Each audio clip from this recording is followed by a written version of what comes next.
I've got the next best thing. Some are calling it the recession indicator. Buy now, pay later. Buy now, pay later. Eat now, pay later. An alternative to credit cards. DoorDash and the buy now, pay later company Klarna. Affirm. Sezzle. And Afterpay Are partnering up to allow you to break up your payments on your delivery order or even defer until payday. So, what is this?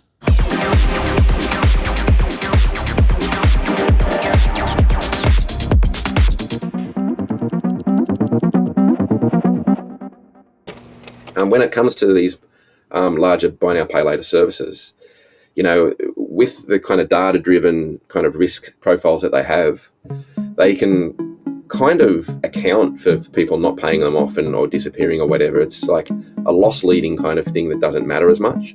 And so what's more important for them is just to have as many people using them as possible. And so having no regulations about who can access them has kind of been key to their success in many ways. But it's not careless, it's strategy. This is their strategy. This is Steve Threadgold, a sociologist at the University of Newcastle. You'll see more of him in a second. With all the news about buy now, pay later apps, we wanted to dive into this topic and ask him a few questions. Because to us here at Second Thought, it feels like a huge market for short-term, mostly unregulated loans from random fintech companies came out of nowhere and took over retail practically overnight. There are so many of these things now. Even banks are doing their own 4 easy payments thing. And with Klarna's IPO in the billions, with a B, it's clear this thing that's newish to us is actually a huge chunk of the economy. An economy in which consumer prices are going up because of things like tariffs. Reciprocal tariffs. Which is definitely a little worrying when you put those two things together. But let's not get ahead of ourselves. What exactly are buy now, pay later apps? Buy now, pay later firms have boomed over the last 3 years. Loans like this are approved in seconds, and you get the money immediately for the item you're buying. So you purchase the ticket without paying the full amount up front and split it into smaller payments. They're the Klarnas, Afterpays, Affirms, no-interest 4 easy payment apps you'll sometimes see at checkout. Something like 90 million people, about 1 in 4 Americans, have used one of these in the last year. And with brand integrations like with DoorDash and a bunch of retailers, it's likely that number's only going to grow. One estimate predicts that in 2025, over $80 billion will be spent on these apps. Is that a good thing? I mean, according to these companies, yeah. They're here to deliver financial wellness and make things simple. They're flexible, smart, convenient, flexible again. This one's also doing financial wellness. Oh, and it's flexible too. That's good. But what are these apps really? Buy now, pay later apps are a relatively new form of financial technology, what we call fintech. Sometimes it's like 4 payments once a week over 4 weeks, or 4 payments a fortnight or whatever, and then you pay it off. What you're essentially doing with the form of fintech is you're going into debt with these people. One of the things that the buy now, pay later services have done really well is totally avoid the notion of debt when they promote themselves. They fairly consistently promote themselves as a way to pay. And nothing more. They are a convenience. They're not a bank. They're not serious, dark blue, dark red establishments. They're lowercase. They're mint green, light pink apps. They're cool and fun and hip, and they won't take advantage of you or ruin your life. They don't even want you to spend irresponsibly.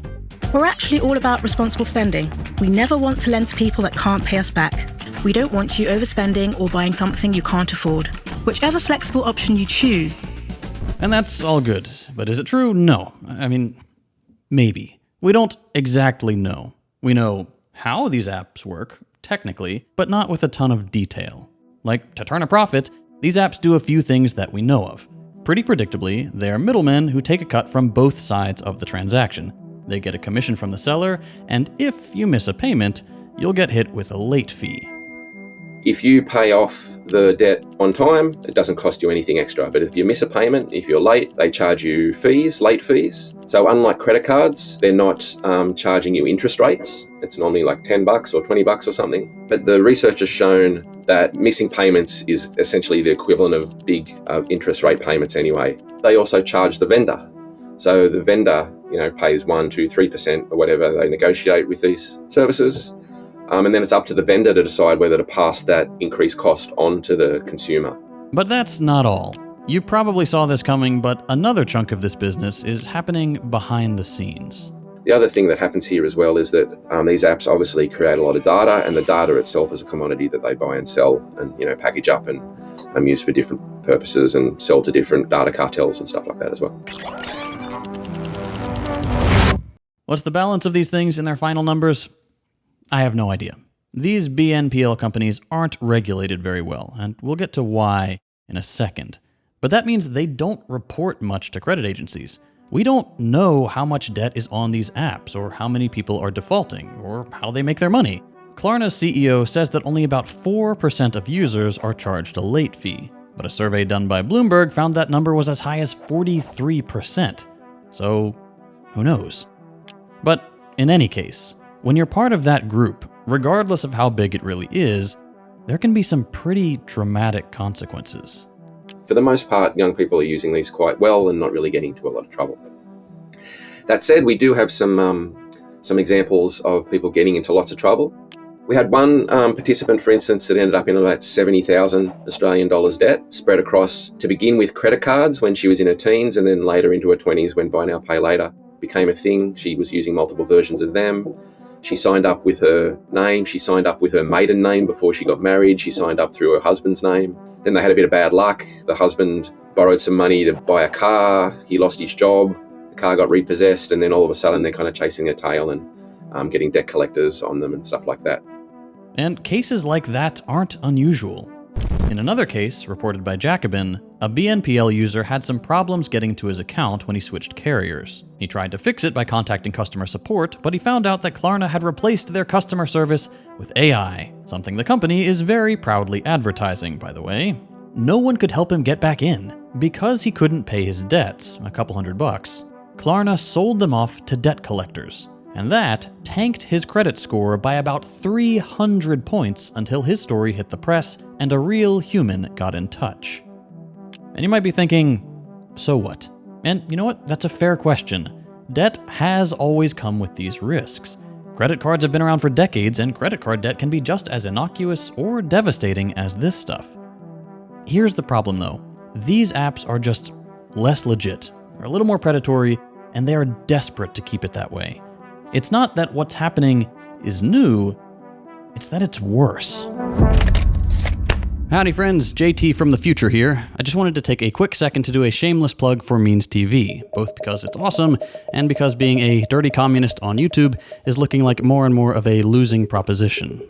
If you're not familiar with Means, it's a worker-owned cooperative and explicitly anti-capitalist streaming service. You can find everything from my videos to original series like Means Morning News to feature-length documentaries like Abby Martin's Gaza Fights for Freedom, with more amazing content being added every day. I've been working behind the scenes to help turn Means into a place that's both worthwhile for viewers as well as offering financial security for socialist creators in an increasingly reactionary political landscape.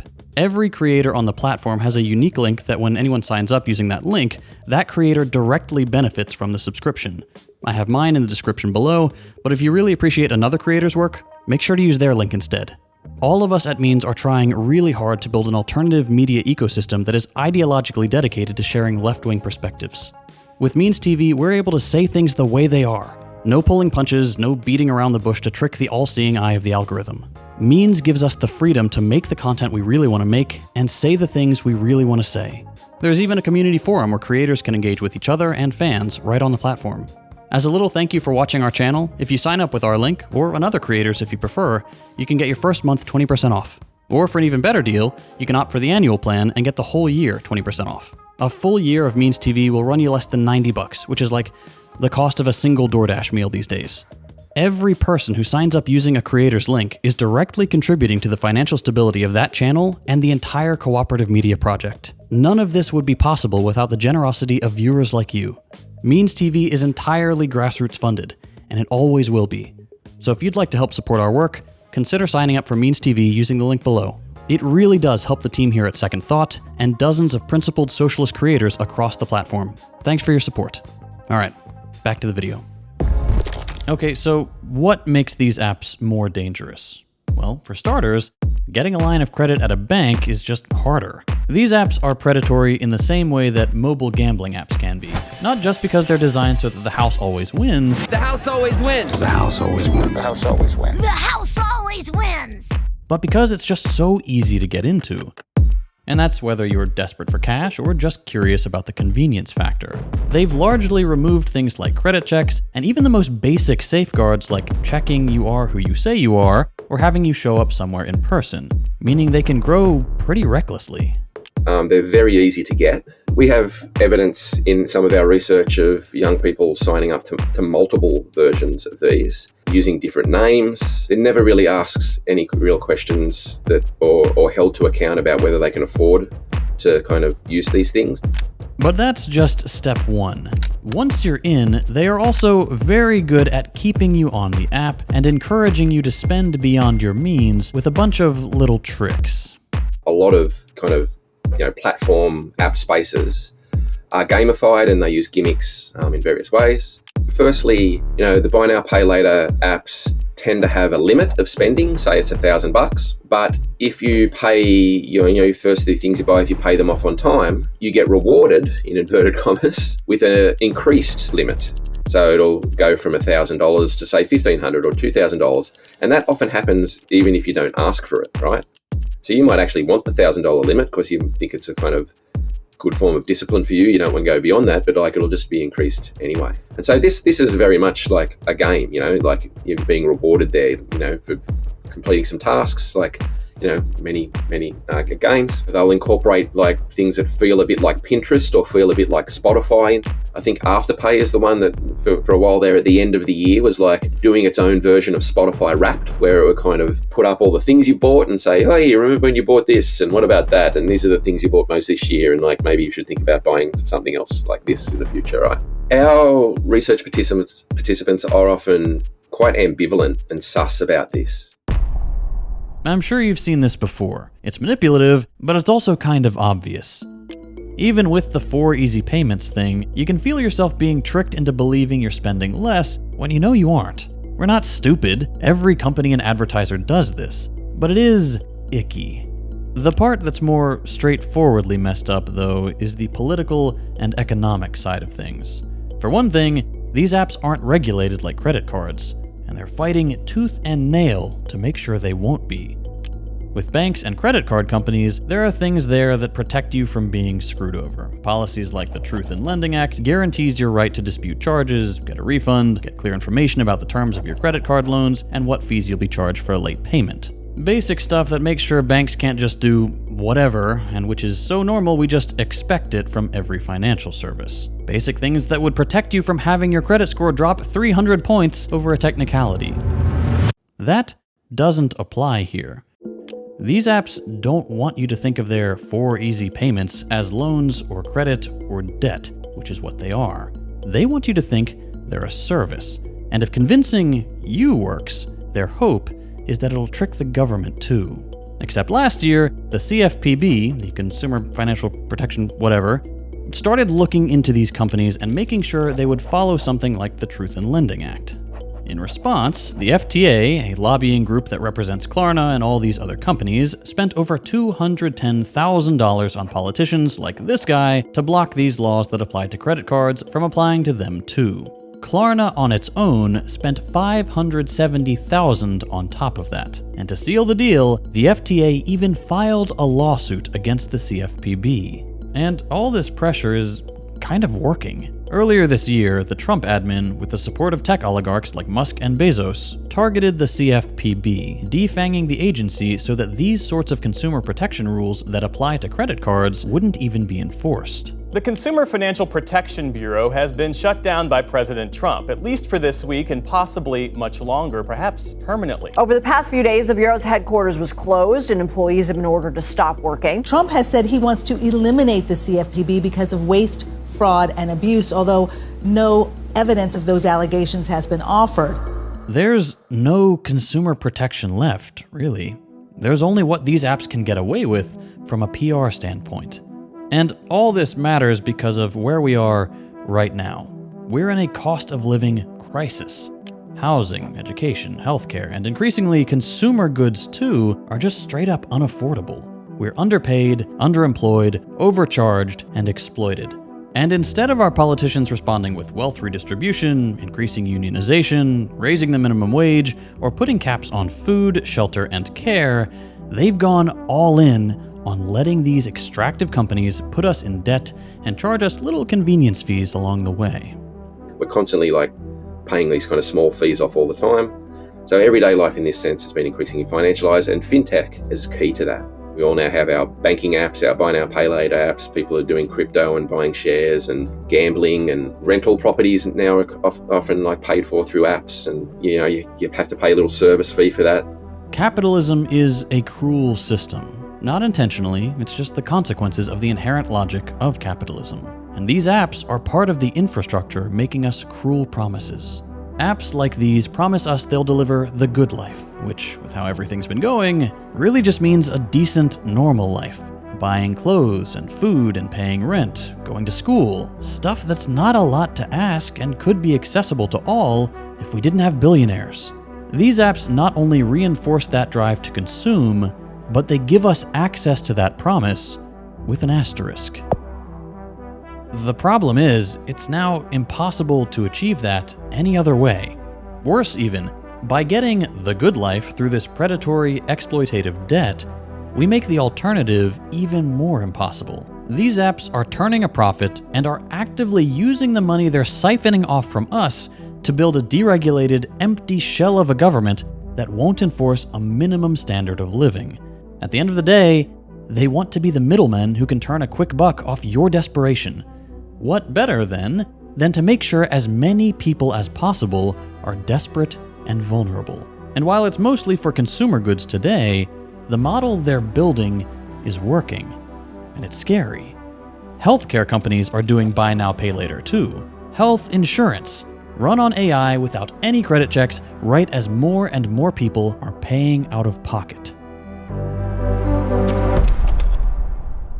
Look, I don't know how to end this video. The first draft of this script was goofy, with stupid little jokes about how these apps are foul little sex pests multiplying on our phones. But the more we sat with this topic, the more depressing it got, and the less that vibe felt right. Nowadays, financial security means juggling credit cards, student loans, eventually a mortgage, and soon enough, that list will include switching between 2 or 3 apps on your phone to deal with your healthcare and your groceries and your normal retail spending. We're all in debt already, and it's poisoning how we think about our future. What's it going to look like when every major corporation, financial institution, and branch of government makes that not just necessary, but actively riskier? I don't know. See you in 2 weeks for your next interest-free installment, I guess.